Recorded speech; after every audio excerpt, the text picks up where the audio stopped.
generation that was born between 1997 and 2012, 1 in 6 companies do not want to hire Gen Z. दोस्तों, आज हम एक ऐसी कहानी पर बात करने वाले हैं जिसे सुनकर शायद आप सोच में पड़ जाओगे। एक पूरी जनरेशन जेन जी जो दुनिया को बदलने की पूरी ताकत रखती है, आज वही जनरेशन खुद को ही बर्बाद कर रही है।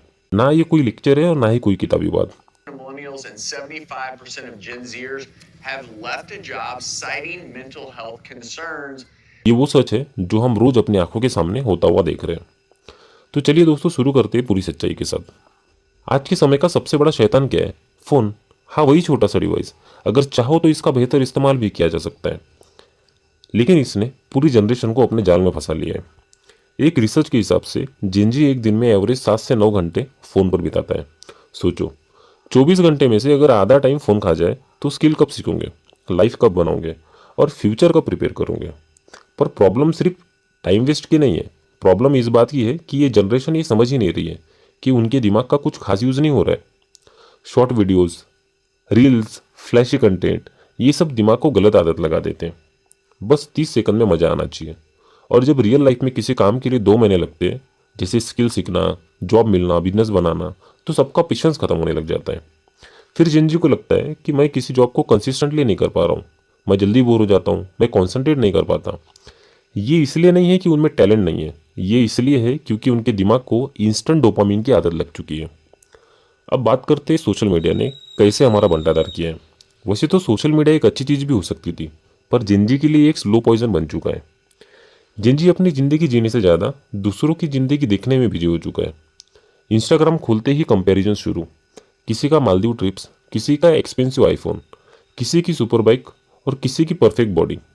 और अपने आप से सवाल, मेरी लाइफ इतनी ख़राब क्यों, मेरे पास ये सब क्यों नहीं? बस यही कंपैरिजन सेल्फ स्टीम को रोज़ छुरी की तरह काट रहा है। रिसर्च कहती है कि सोशल मीडिया का over use depression, anxiety, low confidence को 2 से 3 गुना बढ़ा देता है।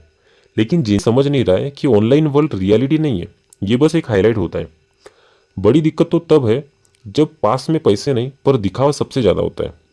दोस्तों, आजकल एक नया ट्रेंड चल रहा है, पैसा नहीं पर लाइफस्टाइल रीच दिखनी चाहिए। आखिर क्यों क्यों सोशल मीडिया में लोग सिर्फ उन्हें सुनते हैं जो रीच दिखते हैं?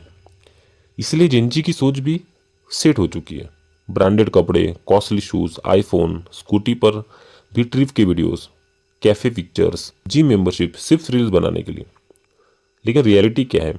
पॉकेट खाली, फ्यूचर जीरो, कॉन्फिडेंस फेक, दिखावा 100%।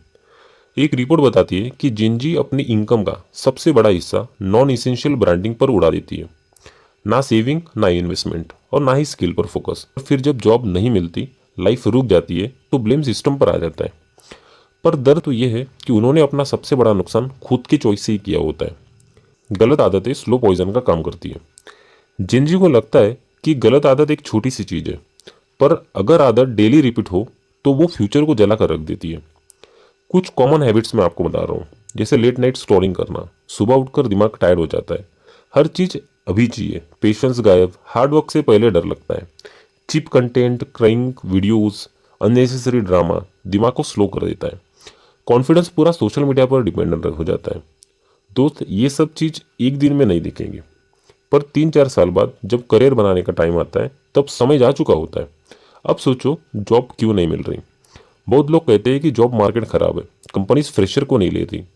पर असली सच क्या है? एक ग्लोबल एचआर रिपोर्ट के मुताबिक जेन जी में सबसे बड़ी कमी है स्किल की, जैसे communication, consistency, discipline, patience, real world experience, long attention span और जैसे basic work ethics.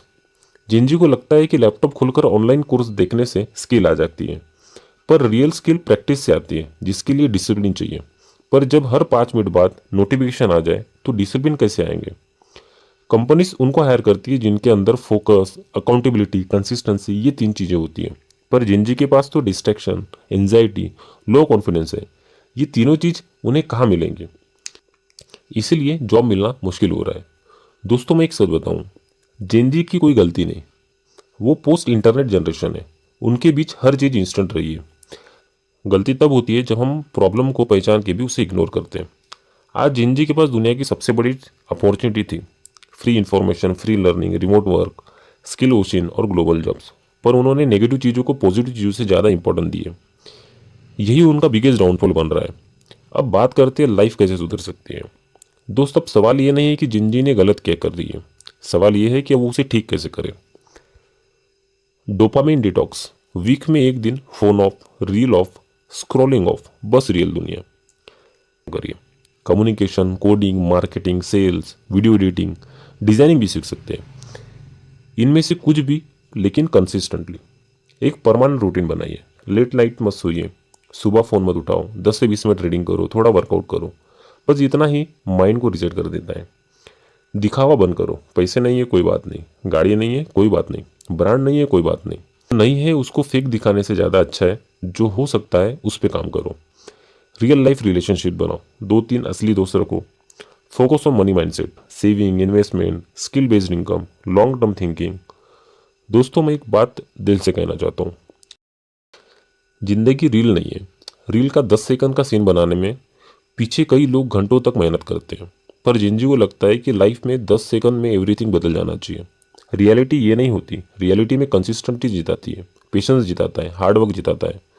Social media बस हाईलाइट दिखाता है, लाइफ की सेक्रीफाइसेस नहीं। अगर जिंजी ने अभी नहीं संभाला तो 5 से 7 साल बाद पछतावा ही पछतावा होगा। पर अगर आज से, इसी दिन से, इसी पल से वो अपनी आदतें बदल दे तो दुनिया की कोई ताकत जिंजी को रोक नहीं सकती। ये जनरेशन दुनिया को बदलने की ताकत रखती है। बस अपने फ़ोन का लॉक तोड़ दो और अपने लाइफ पर फोकस करना शुरू करो। दोस्तों आज का वीडियो यही तक था। आप सबकी सपोर्ट देखकर बहुत खुशी होती है। अगर वीडियो अच्छी लगी हो तो लाइक करें, अपने दोस्तों के साथ शेयर करें और कमेंट में ज़रूर बताएं कि आपको सबसे ज़्यादा क्या पसंद आया। चैनल को सब्सक्राइब करना ना भूलें। फिर मिलते हैं अगले वीडियो में, तब तक के लिए खुश रहिए और अपना ख्याल रखिए।